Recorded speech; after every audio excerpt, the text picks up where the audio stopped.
Okay, this is a full circle moment right here. I mean, I think maybe the Monster was one of the first times I really became aware of this singer, producer, performer, host, daughter, vanguard, visionary, role model. Damn. She's all of those things, and I learned more and more about her after 2016 when we shared a special moment, and she hosted the EMAs and I hosted the red carpet. And I was like just totally blown away by how huge this star is, but how down to earth she is at the same time. So I'm happy to celebrate her new project, Better Mistakes. Bebe Rexha, hey! Hey, okay, Sway, that was amazing. Sway, listen, I'm gonna call you Okay. every day when I wake up. Okay. And you're gonna just tell me when I'm not feeling good. Like on a day when I'm not feeling good, I'm gonna call you, and you're gonna just say that to me. And I'm gonna, and then I can start my day because that was an amazing intro. Thank you so much. I really appreciate that. No, it's interesting. We're gonna have this conversation, but we're gonna keep it conversation because I learned more about you after I met you. I learned about you when I studied you, and I knew we were going to talk and we would do interviews. I wanted to make sure I was aware of your whole story. But being around you, being around your family, seeing how you remain the same person through all of your different levels of success, that told me something else about Bebe Rexha. Who she is when she's not behind the mic, when she's not penning these songs, pouring out her feelings and emotions for the world to absorb. Who is she? And I thought what was indicative of that was just even thinking about you today, having this conversation and just following you on social media and seeing the hashtag, everybody is beautiful. And Yeah. I was like, yo, that's Bebe. I told my coworker Kelly, I said, that's Bebe. Everybody is beautiful. And look at her, man. She's standing there in that one piece leotard and she's giving us all of her, giving us all of Bebe and saying, man, post what's real. I want y'all to post what's real. Did that happen all of a sudden? Like what inspired that? Everybody is beautiful hashtag. I think it's by the way, I just want to say something about you saying that that I'm the more than anything, more than hits or charts, what you said about me not changing, that is actually the proudest thing that I could hear as a human for me. That's like something that I love. So thank you. I appreciate that. Like that means everything to me. I think that I totally forgot the question. Well, everybody is beautiful. You went out on a limb when you posted your own body for the world to see. Yeah. You know what? I've struggled with loving my body, and I remember just being on red carpets and being around people and always feeling so insecure. And I remember when I was young, I was like maybe like 14. I don't know. I remember when I started growing and I got stretch marks on the side of my thing, and I was like, oh no, I got stretch marks. Why? Is it because I was told stretch marks happen because you get fat or something, and really it's when you grow. So I was always insecure about that. And then I don't know. I was in Miami. I had to do the WrestleMania thing, and I said, I know I haven't really been working out lately, and I got the cellulite, but I feel like I look good. I know I don't like fit the model thing, but I think I wanted to post that because as a human, I kind of feel like I struggle with like, I want to be perfect and look photoshopped and perfection. But then I struggle with being like, I just want to be me. And it's really, I can't live my life forever like trying to be that person. And I feel like there's a lot of people that we have in front of us that kind of skew that, and like what is perfection, and just being in the industry and just knowing how people talk. And I don't judge, like if you want to get lipo and do your thing and your lips and filler and Botox, yeah, like we all love Botox, right? But to me, it's like, I guess for me, it's like I like to be as natural and accepting of myself the way that I am, but then I'm not to say that I won't ever like have kids one day and get my boobs done because they're sagging. I don't know what I'm gonna do, but I think for me it's like just the struggles of trying to look a certain way and feeling like I can reach that level or acceptance of. But that bathing suit picture that you actually are talking about, there was a lot of love on my Instagram page, but then there was other articles that had posted it in other countries, and a lot of the comments were like in other languages calling me a cow. Are you serious? Yeah, literally it said cow, like all cow. Yeah, they were calling me a cow, which I'm like, what? Like, I know, but yeah, they call me a cow. I couldn't believe it. Yeah, that's yeah, see, and that's the kind of And honestly, it was my own, it was actually from my own culture, which was heartbreaking for me because I feel like, yeah, that's just always been something I struggle with. So when you see people calling you a cow, that was kind of like that was a hard day for me. Like, whatever. and my comment is this. You look great. I Thank thought you looked awesome. I Thank you. thought, I thought you looked happy. I thought you looked I felt confident. good. I was in the vibe. I was at the pool, Miami. The lighting was actually good. Come on, the lighting was popping. Let's talk It, about the lighting. it smoothed out all the little areas and the legs. I was like, okay. I was like, let's do a video. So yeah.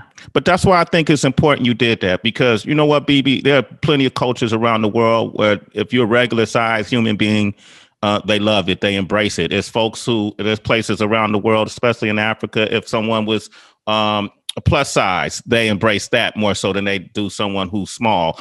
All of that stuff really shouldn't even matter. To me, what matters is what's within yourself. And I could just see from the response that you were getting from your fans that was resonating with them. Because then I saw you post pictures of other fans in their bathing suits. And I thought that was like, yo, this is the kind of messaging that I think really services an audience. Someone like you you in a business that perpetuates all of this imaging. So it could be conflicting. But for someone like you to step out and go, hey man, be happy with who you are. Yep. And let's just rock with it. I think I feel like I look good. Like I feel like I look good. Yeah, like I but when you compare to what I am and how I'm being seen, like the media that I'm in, entertainment industry, like I think people are used to seeing a certain like perfection. And it's like, man, I'm tired of like I can't. I'm sorry. I like to have my pizza. I like to have my fries once in a while. Not doing the, like if you want to do I'm just, yeah. Yeah. You know what I'm trying to say. I know what you're saying, but that's why I'm so eager to get into better mistakes.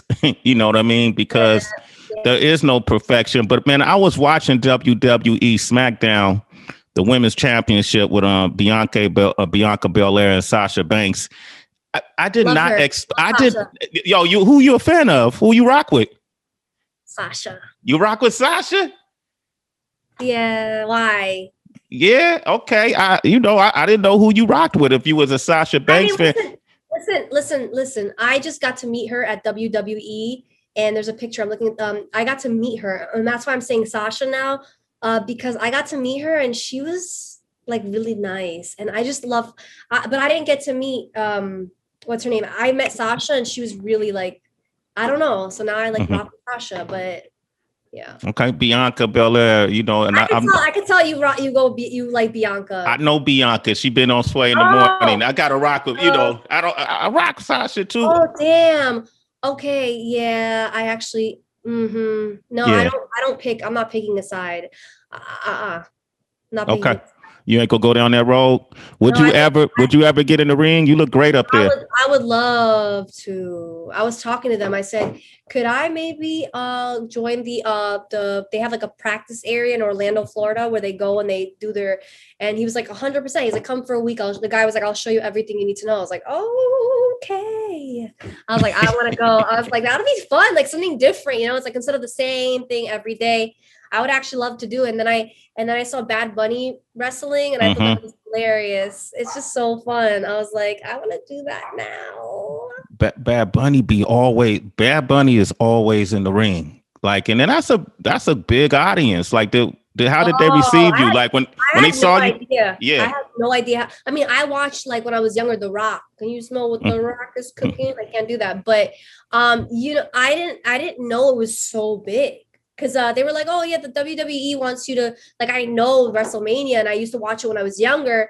And I'm a fan of some of the people now, but I didn't know it was so, like, I knew it was big, but I didn't know how big it was. I was like, holy moly. Like, they were telling me the numbers and the people and the fans. Crazy. I was like, wow.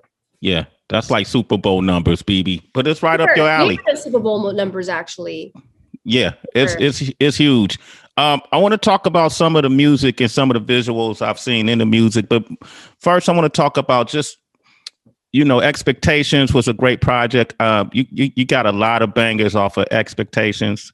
I love the song with Quavo, Two Souls on Fire. I like the Florida Georgia line, Meant to Be. That was a huge song. Completely different styles. Two different styles. But see, that's what like when you go through your discography and see even the songs you written for people as well as the songs you're on, I think that's what makes you an enigma. You know what I mean? In the sense that you could fit in a lot of different arenas. I feel the same way about Doja Cat. Oh, she's so fire. And she's incredible. And you and her collaborated. How did that happen? We have similar management, but I wanted to get her on the song that she actually really liked on the album. And I sent her Baby I'm Jealous, and I wasn't expecting it, but she loved it and she just jumped on it. And I was like, okay. And when I heard her verse, I was like, wow. And yeah, like we just started, I didn't know what to expect when I met her. Like I didn't know what to expect.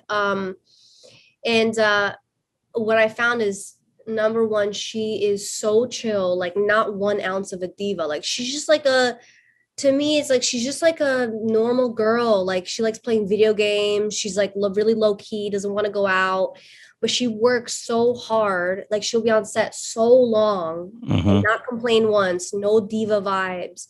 Just so talented, so hardworking. And I'm like, that girl is gonna, like, we know she's blown up, but that girl's gonna like be around for a long time. Long time. And it was just nice working with another female. It's like kind of like, I like that energy. Kind of missed it, because I did it with Nikki back in the day. And I wish I would have more. I want to try to get more female collaborations in try to get more trying to get some, did like 10 interviews today, but trying to get some more female collaborations into the books, because I'm like, I really love doing it. It's fun and it's like different energy, But for some reason I always find myself like working with the guys. I don't know, because I always feel like one of the boys, especially when I was working with Quavo or whatever. It's one thing I love about being in a session with hip hop artists is that when I first started writing, like I started in New York City. So the only producers that were really available to me to work with and collaborate with that I could find like through MySpace and stuff. Sorry, I know that dates me, but that I could find throughout the internet. You still using MySpace, BB? No, come on. I think the only type of producers I could really find were hip hop producers, and I found a hip hop producer from France, and then I was working with Omen, who was doing like a lot of Ludacris stuff back in the day, and like was playing around with Drake's producers, and then just like this guy Frequency, and just like the only people I could really get in touch with were all the hip hop guys, because the pop guys at the time were only doing like Katy and Rihanna, and when they're at that high level, and there was only a couple of them in New York, because a lot of them had, it was like the Stargates and the Benny Blanco, like you could only like get Is it territorial? Like if they're working with you, they won't work with someone else for that period? They would, but at the time though, you had to be at a certain level to get in with them, and I had nothing. I was just trying to get into the industry, unless you were signed and had a major record deal. Like it was more the old fashioned way where they would like pay the producers to like get in with you. Like unless you had a major record deal, or like had, obviously we're a superstar already at the time, they wouldn't really, it's not how it is today that you have like a song on Spotify that blows up, or they like something that you're doing that's out. Back then it was harder because you would have to have a major record label put your song on the radio. It's not how it is today where you could just put something out and it blows up.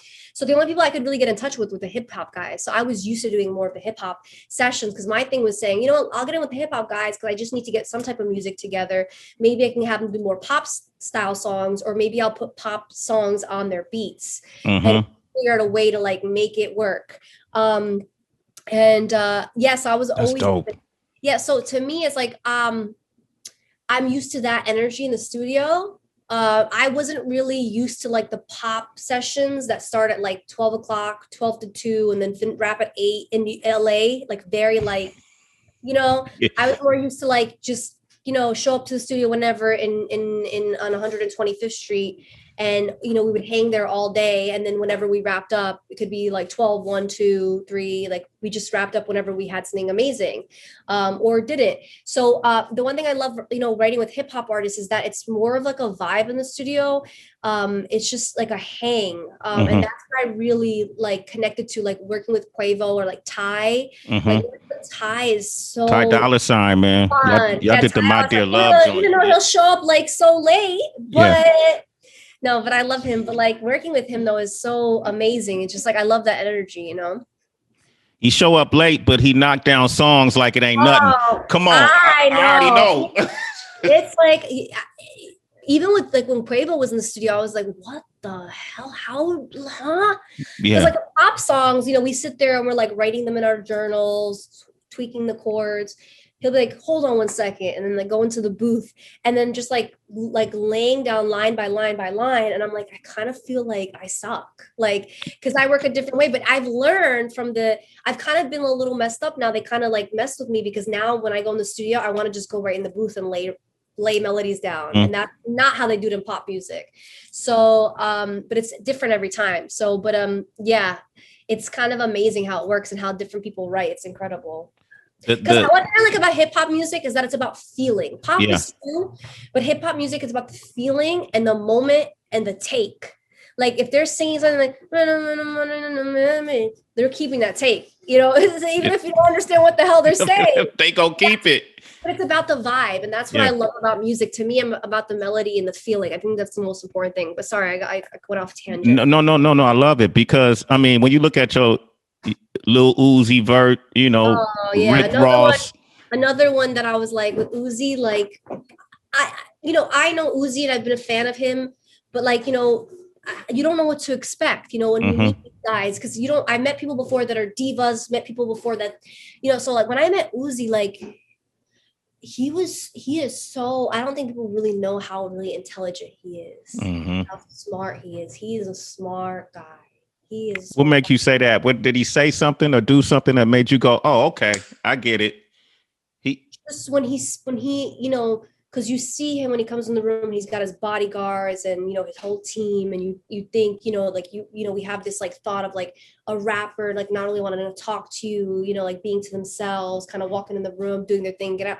And when he just spoke, he was so. I know this is funny to say about Uzi, but so eloquent, like so eloquent, so well thought out. So smart.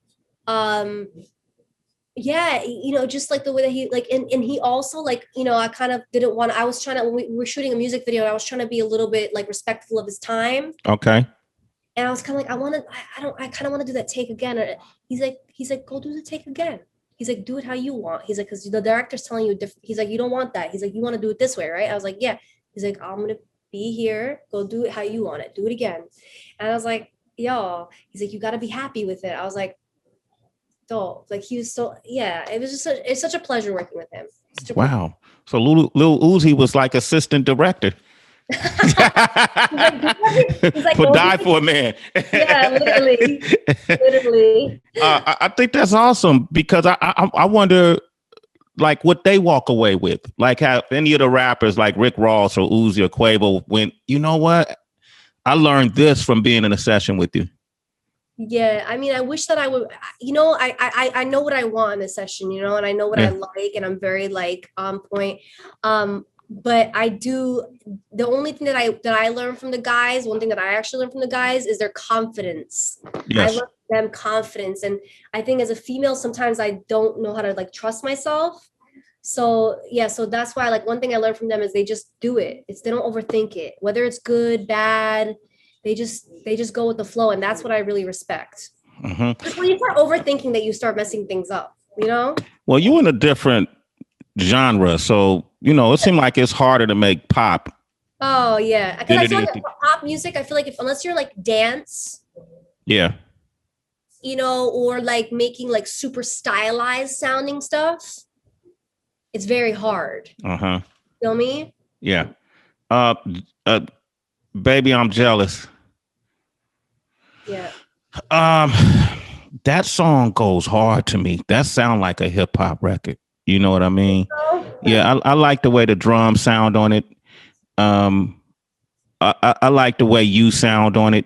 Sound like you might even be spitting some bars on it a little bit. I thought it was a really great song. And then I watched, the video to Sacrifice, which I think know. is My mom was like, "What are you doing? You're gonna alienate everybody. What the hell, blood?" I was like, "Whatever." I was like, "It's from Blade. It's Blade, the movie Blade." Oh, okay. I'm a Blade fan. Blade. I was Blade. It's actually Blade. It's a remake of Blade. Okay, all right. I'm a Blade fan. I watched all of them. Okay, I was just trying to, I was trying to put that together. So it's just an interpolation of the movie. Yeah, the scene when they're dancing when Dancing the blood goes to the vampires and they take the guy. Okay. Yeah, I found the hard way with that because, like you can usually get like, like you marketed the song and you get it on playlists and I could not get any of that for that video because of the blood. So I got X'd, but it's okay. We live and we learn. I like it. We live and learn. I'm trying to think of the first lyrics. I actually wrote them down. Let me see if I could find where I wrote these. Went from which one? The first verse, the second goes, went from beautiful to ugly because insecurity told me you don't love me. All it takes is a girl above me on your timeline to make me feel like nothing. Is that true to Bebe Rexha though? Like if somebody in my relationship, yeah, because when I first started dating my boyfriend, I think he was used to being single and he was liking a lot of like other girls' pictures that like kind of had a similar look, model vibes. And then I saw like a message I didn't like, but I don't think he was trying to, I think he wasn't trying to do it in a disrespectful way. Mm-hmm. I have my own thoughts on social media. So like I am still a female, I'm still a girl and I get insecure. I feel like we all feel that way. And especially when you see a type of person that is looks a certain way, it's hard. So Bebe Rexha is like you can find space to be a regular girl. When I look at the song Sabotage, and then I've even read up on some of the things you said about what motivated this album, real life situations, relationships, insecurities, sabotage, and in the song Sabotage, you say that it's always a beautiful. How the lyrics are? It's always beautiful. Until I fuck it up. Until you fuck. What's the last beautiful thing in your life you feel like you sabotaged? I feel like one thing I keep trying to sabotage is definitely my relationship. I know it's kind of deep and personal, but I find myself in a lot of situations where I think I have flaws and sometimes my flaws can get in the way of the relationship. And until you really like are 100%, you got to keep working. I think with the relationship, you got to keep working on yourself, and with the communications in a relationship, it's like you got to meet halfway and kind of keep trying to go together and be on the same road. And I think there's still things within me that I'm trying to work on. And I think those kind of come up in the relationship and cause issues. And then I do things to kind of just, it becomes too much for me and I'm just like always trying to sabotage it. And that's something that I kind of am always trying to get a handle on. And it's kind of hard because I feel like in relationships, sometimes I feel like I just don't want to be rejected or hurt or not good enough. So, sometimes I tend to say things or do things that sabotage the relationship. But so far I've figured out how to like, wait, or like I've been working on myself a lot. Do you do therapy or are you just catching yourself in the act? 100. You kidding me? Both therapy and that. I'm really grateful to like have my therapist and like one thing I also like am thankful for is like the fact that like I get to do music and take care of myself and have my house. But the number one thing you probably sound silly, but when I was starting out in the industry, I really couldn't afford my therapy at the time. It was really expensive for me. So I could only do it like once every couple of months. And the one thing that I've been really grateful for, and I know that we need to work on in this country, is therapy and therapy for people and not feeling scared to like call a therapist or make it more available to people. So that one thing I'm actually really like grateful for more than anything is like I tell myself, I'm like, oh, I'm so glad that I could pay for these therapy sessions. That's the one thing that like I feel really grateful for. Wow. I love this about you, BB. And listen, don't get it twisted. BB has fun. you Oh, know, 100%. 100. Yo, listen, one of my I favorite don't want. part. I don't want to get this interview. All my interviews are feel so probably depressing and shit. No, this is enlightening. It's not depressing That's because what I you. said. Somebody told me the other day, this feels really dark. I said, no. I said, actually, you should, when you come to LA, you know, you bring, your wife over, we'll chill, have a glass of wine or not, whatever. But I, have a glass of wine. I play vinyls, and like when I get a little, like couple of glasses of wine in, I'll start talking about deep things. But I love it. I like to think about things like, and maybe overthink it, but it's really cool. And for me, this album is more insightful and, like you said, enlightening for myself, finding myself more than dark or sad. To me, it's like, oh, I'm coming to like it helped me be the person I am today. I'm much happier. I feel much more at peace. And I feel worth it. I feel more worth it than I ever have in my life, There you go. So I have fun. Don't get it twisted. No, I know you. We partied My after. type of fun is different though, like my type of fun is like, I have vinyls. I mean, now we're starting to allow people over, in life. I've been collecting vinyls, and you want to see the latest vinyl that I got? Let me see your vinyl collect. I got a vinyl collection too. You playing? I want you to see You playing right now, BB. You got to do. You don't know my past. You playing right now with vinyl. We can do now. When you look at it, what is a dream that you're waiting to come true today? Wow. I mean, honestly, I'm not trying to, like, one of them would be, well, one is more personal. One is I'm just waiting for the real estate to go down a little bit. My number one goal is I really want to get my parents a house in Jersey. Okay. That's incredible. That's my number one. And it's about to happen. But don't tell them. And my second goal would be like, I know this. I said this in other interview, awards are not everything, but I would still love to win a Grammy. Like the young girl in me, the young kid in me, I like watched it with my mom growing up. Like I still would like, but I don't know if that'll happen. Just, I don't want to be negative, but it's a lot more than just having a great record. So, it's all about timing and, so, but that, and I would still love to collaborate with Kanye. No matter Kanye? what I've gone through, even if I just wrote for him or whatever, I would really love to collaborate with him. Even if I wrote him like a little hook or anything. He is also one of my favorite artists. One of the most tremendous artists of our time, right? So a house for your parents, it's going to happen. A Grammy, it's going to happen. Working with Kanye, it's going to happen. You just got to say it. I'm gonna write it down, because when I write it down, it happens. There it is. Okay. Well, congratulations, BB. I love seeing you. I'm so proud of you.